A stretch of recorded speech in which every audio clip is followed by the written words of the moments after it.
اے حبیب آپ نہ ہوتے آدم صفی اللہ بھی نہ ہوتے، آپ نہ ہوتے موسیٰ کلیم اللہ بھی نہ ہوتے، آپ نہ ہوتے عیسیٰ روح اللہ بھی نہ ہوتے، آپ ہیں، اسی لیے کائنات کا نظام ہے۔ شاعر مشرق علامہ اقبال نے کہا تھا، ہونا یہ پھول تو بلبل کا ترنم بھی نہ ہو، چمن دہر میں کلیوں کا تبسم بھی نہ ہو، یہ نہ ساقی ہو تو پھر میں بھی نہ ہو، خم بھی نہ ہو، بس میں توحید بھی دنیا میں نہ ہو، تم بھی نہ ہو، خیمہ توحید کا استادہ اسی نام سے ہے، نفس ہستی تپش آمادہ اسی نام سے ہے۔ بریلی کے تاجدار نے جب اس مفہوم کو پڑھا تھا، بریلی کی سرزمین سے عرض کیا تھا، یا رسول اللہ زمین و زماں تمہارے لیے، مکین و مکہ تمہارے لیے، چنین و چنا تمہارے لیے، بنے دو جہاں تمہارے لیے، دہن میں زباں تمہارے لیے، بدن میں ہجا تمہارے لیے، ہم آئے یہاں تمہارے لیے، اٹھے بھی وہاں تمہارے لیے۔ نعرہ تکبیر، نعرہ رسالت، ذکر شہدائے کربلا۔ ایسے آقا ہے، اتنے وہ مصطفیٰ ہمارے نبی ہیں، اور وہ فرماتے ہیں، اے میرے بندو مجھے سلام کرو، میں تمہارے سلام کا جواب دوں گا۔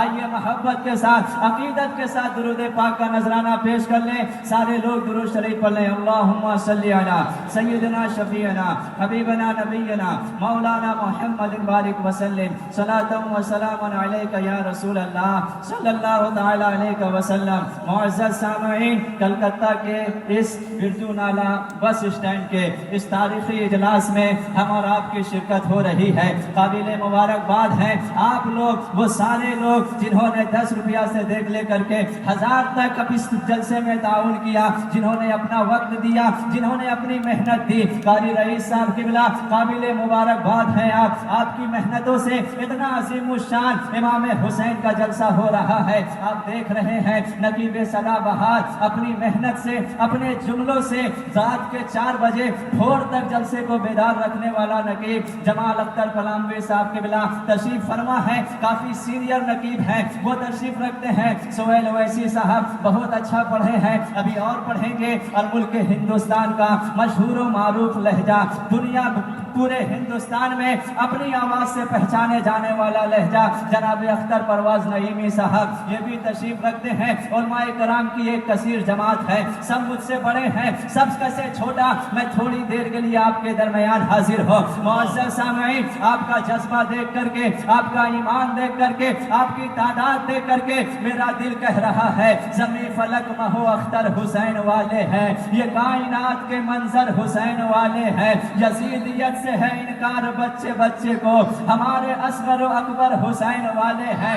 آپ کا جذبہ کہہ رہا ہے میرا حسین زندہ ہے، ہم بھی کہہ رہے ہیں میرے حسین زندہ ہے، لیکن یاد رکھیے گا حسین کی زندگی کی گواہی یہ صرف ہماری خطابت نہیں دے رہی ہے، حسین کی زندگی کی گواہی جمال بھائی کی نقابت نہیں کر رہی ہے، حسین کی زندگی کی گواہی یہ آپ کے نعرے نہیں دے رہے ہیں، بلکہ حسین کی زندگی کی گواہی رب کا قرآن دے رہا ہے، اللہ کا ارشاد دے رہا ہے، رب کریم ارشاد فرما رہا ہے، لا تقولوا لمن يقتل في سبيل الله اموات، those who are slain in the path of Allah, don't say they are dead, rather they are alive, you are not aware of them۔ اللہ فرماتا ہے جو اللہ کی راہ میں شہید کیے جائیں انہیں تم مردہ نہ کہنا، وہ زندہ ہے، تمہیں ان کی زندگی کا شعور نہیں ہے۔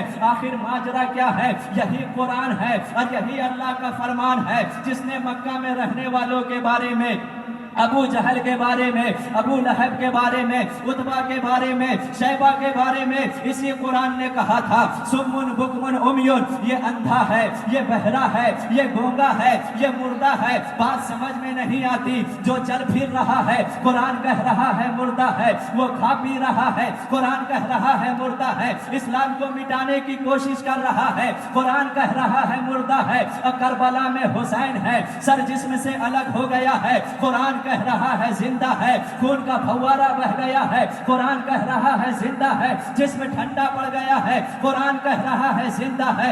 آخر ماجرا کیا ہے؟ قرآن سے سوال کرے تو آج بھی قرآن جواب دے گا۔ سنو حسین کے ماننے والوں، تیرے رب کے نزدیک زندگی یہ نہیں ہے تم کھاؤ پیو، زندگی یہ نہیں ہے تم چلو پھرو، زندگی یہ نہیں ہے کہ تم لوگوں سے بات کرو۔ ارے سنو، مرتا وہ ہے جو اپنی دولت کے لیے لڑتا ہے، مرتا وہ ہے جو خاندان کے لیے لڑتا ہے، مرتا وہ ہے جو پیسے کے لیے لڑتا ہے، لیکن جو اسلام کے لیے لڑے، جو قرآن کے لیے لڑے، جو کعبے کے تقدس کے لیے لڑے، جو قرآن کی حفاظت کے لیے لڑے، وہ مرتا نہیں ہے بلکہ مر کے بھی زندہ ہوتا ہے۔ ایسا زندہ ہوتا ہے کہ اس کے زندگی کی مثال تم زندہ والے نہیں دے سکتے۔ اب ہماری بات سمجھ میں آئی کیوں ہمارے گھر کا بچہ ڈنکے کی چوٹ پر سینہ ٹھوک کے اعلان کرتا ہے حسین زندہ ہے۔ دستور زندگی کی طرح شہید مرتے نہیں، عام آدمی کی طرح یزید ڈوب گیا شام کے اندھیرے میں، حسین پھیلے ہے دنیا میں روشنی کی۔ ماشاء اللہ، نعرہ تکبیر، یا رسول اللہ۔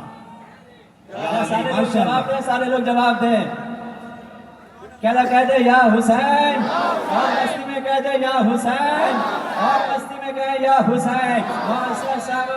حسین وہ بے مثال شخصیت ہے، حسین وہ عبقری شخصیت ہے، حسین وہ یونیورسل پرسنالٹی ہے کہ صرف مسلمان نہیں، کائنات میں جس نے بھی تاریخ کا مطالعہ کیا ہے، ہسٹری کو پڑھا ہے، جس کسی نے بھی دنیا کی تاریخ کو پڑھا ہے، پڑھنے کے بعد وہ اس نتیجے پہ پہنچا ہے حسین جیسا صابر کوئی دنیا میں نہیں ہے، حسین جیسا شاکر کوئی دنیا میں نہیں ہے، حسین جیسا عابد کوئی دنیا میں نہیں ہے، حسین جیسا جاباز کوئی دنیا میں نہیں ہے، حسین جیسا لیڈر کوئی دنیا میں نہیں ہے۔ جس کسی نے بھی دنیا میں ظلم کے خلاف آواز اٹھائی ہے، جبر کے خلاف آواز اٹھائی ہے، ظالم کے خلاف آواز اٹھائی ہے، تو اس کے لیے سب سے بڑے رہنما، سب سے بڑے ہیرو، سب سے بڑے رول ماڈل امام حسین بن کر کے آئے ہیں۔ امام حسین کی زندگی نے لاکھوں انقلابات پیدا کیے، امام حسین کی زندگی نے لاکھوں ایسے رہنما پیدا کیے جنہوں نے ظالم کے آنکھوں میں آنکھیں ڈال کے کہا تھا کہ تیری طاقت بھلے ہی بڑی ہے، تیری فوج بھلے ہی بڑی ہے، تیرے پاس اسلحہ بڑے ہی بڑا ہے، لیکن ہم نے کربلا سے سیکھا ہے جنگ طاقت سے نہیں جیتی جاتی ہے، جنگ فوج سے نہیں جیتی جاتی ہے، جنگ تلوار سے نہیں جیتی جاتی ہے، بلکہ جنگ قربانی سے جیتی جاتی ہے، جنگ حوصلے سے جیتی جاتی ہے۔ چلیے بہت دور نہیں چلیے، آج سے 100 سال پہلے چلیے، 100 سال پہلے یہی کلکتہ کی سرزمین، یہی بس اسٹینڈ ہے جو انگریزوں کے قبضے میں تھا، ہم غلامی کی زندگی گزار رہے تھے، آج انگریز ہم پر حکومت کر رہا تھا، بندھوا مزدور والی زندگی ہم گزار رہے تھے۔ اس وقت کے علامہ فضل حق خیر آبادی نے، اسی مدرسے کے پڑھے ہوئے نے، اسی داڑھی ٹوپی والے نے، اسی جبہ امامہ والے نے جامع مسجد سے اعلان کیا تھا انگریزوں بھارت چھوڑو، ہمارا ملک خالی کرو، ہم آزادی کے ساتھ رہیں گے، اللہ نے آزاد پیدا کیا ہے، ہم آزاد رہیں گے۔ وہ تحریک آزادی شروع ہوئی، انگریزوں بھارت چھوڑو مہم شروع ہوئی، لوگوں نے پوچھا تھا علامہ صاحب کیسی باتیں کر رہے ہو، یزیدی انگریزوں کی فوج دیکھیے، اتنی فوج ہے، اتنا اسلحہ ہے، اتنی بندوقیں ہیں، آپ کیسے انگریزوں سے لڑیں گے؟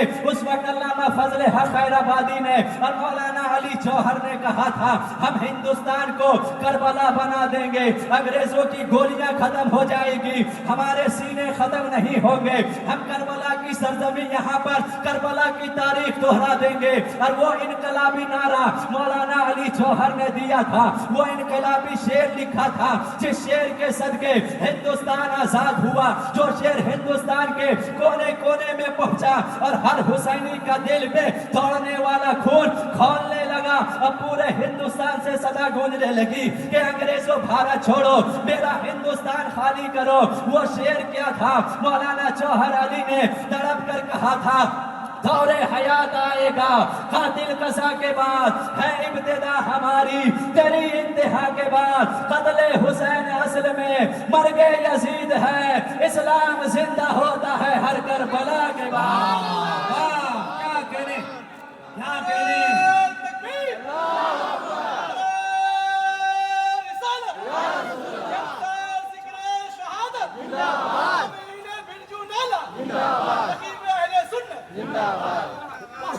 ذرا کہہ دینا سبحان اللہ.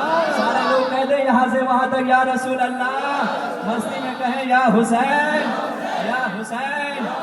آپ لوگوں کو اچھی لگ رہی ہے بات سمجھ میں آ رہی ہے؟ تھوڑی دیر آپ کی بارگاہ میں رہا جائے ذرا کہہ دیں یا رسول اللہ.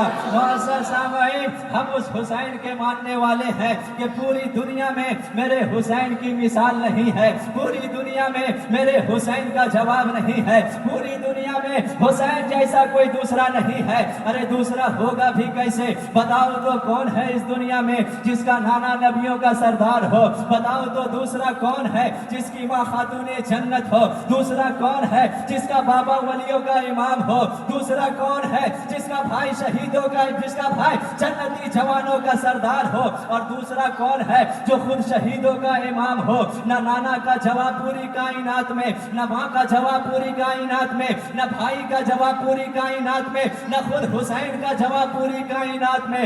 ایسے بے مثال میرے حسین ہے. کون میرے حسین ہے جو بار بار دوش نبوت پہ سواری کرے؟ اسے حسین کہتے ہیں. جسے سرکار اپنے کاندھے پر بیٹھا کر چلے اسے حسین کہتے ہیں. جو سرکار کی زلفوں کو پکڑ کر کھیلا کرے اسے حسین کہتے ہیں. جس کے لیے مصطفیٰ سجدہ لمبا کر دے اسے حسین کہتے ہیں. جو سرکار کے زبان مبارک کو کھجور کی طرح چوسا کرے اسے حسین کہتے ہیں. جسے مصطفیٰ بار بار چوما کرے اسے حسین کہتے ہیں. جسے سرکار بار بار سونگھا کرے اسے حسین کہتے ہیں. جس کے لیے مصطفیٰ فرمائے اے حسین تو میرا نواسا نہیں بلکہ تو میرا بیٹا ہے اسے حسین کہتے ہیں. جس کے لیے مصطفیٰ فرمائے حسین منی وانا من الحسین, حسین مجھ سے ہے میں حسین سے ہوں. جس کے لیے مصطفیٰ فرمائے کہ اے حسین تیرے لیے میں نے اپنے سگے بیٹے کو قربان کیا ہے اسے حسین کہتے ہیں. سوال دوش نبی کو حسین کہتے ہیں. سرور قلب علی کو حسین کہتے ہیں. پیکر صدق و صفا کو حسین کہتے ہیں. شہید راہ وفا کو حسین کہتے ہیں. حسین کون ہے جن پر صداقت راز کرتی ہے؟ حسین کون ہے جن پر عدالت ناز کرتی ہے؟ حسین کون ہے جن پر سخاوت ناز کرتی ہے؟ حسین کون ہے جس پر شجاعت ناز کرتی ہے؟ تاج الشریعہ کا قلم جھوما جھوم کر کے کہتے ہیں عدالت ناز کرتی ہے, امامت ناز کرتی ہے. وہ سلطان جہاں ہے ان پر شوکت ناز کرتی ہے.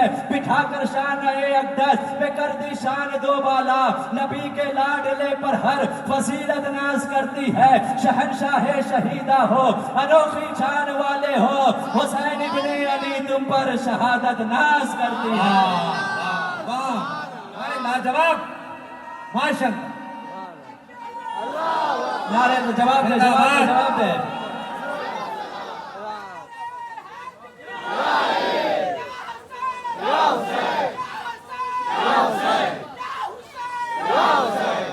ماشاءاللہ سبحان اللہ. آپ لوگ سن بہت اچھا رہے ہیں, صرف نعرے کا جواب نہیں دے رہے ہیں. نعرے کا جواب دے, آپ میں بھی گرمی رہے اور مجلس یہاں سے 7ویں آسمان تک پہنچ جائے. ذرا سارے لوگ میرے ساتھ کہتے ہیں یا حسین یا حسین.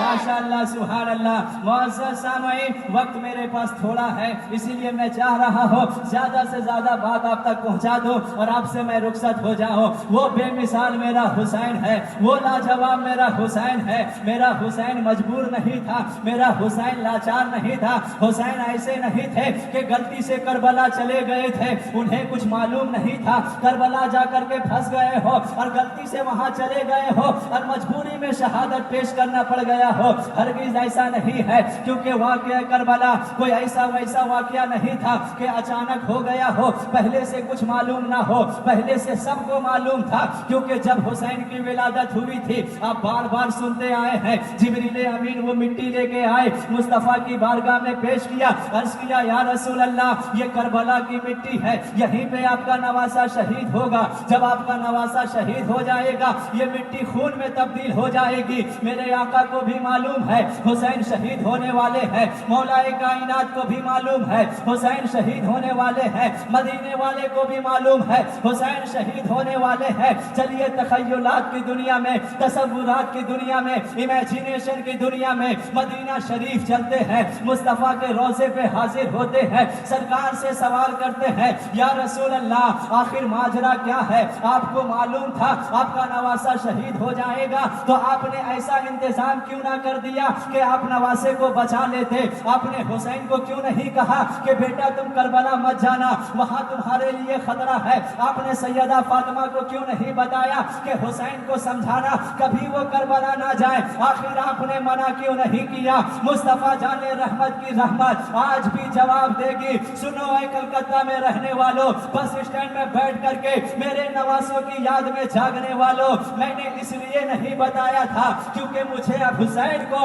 کربلا میں امتحان کے لیے بھیجنا تھا، ایگزام کے لیے بھیجنا تھا، اسے امتحان کے میدان میں بھیجنا تھا۔ اور جب کوئی امتحان میں جاتا ہے کسی سے مدد لینا جائز نہیں ہے، کسی سے ہیلپ لینا جائز نہیں ہے۔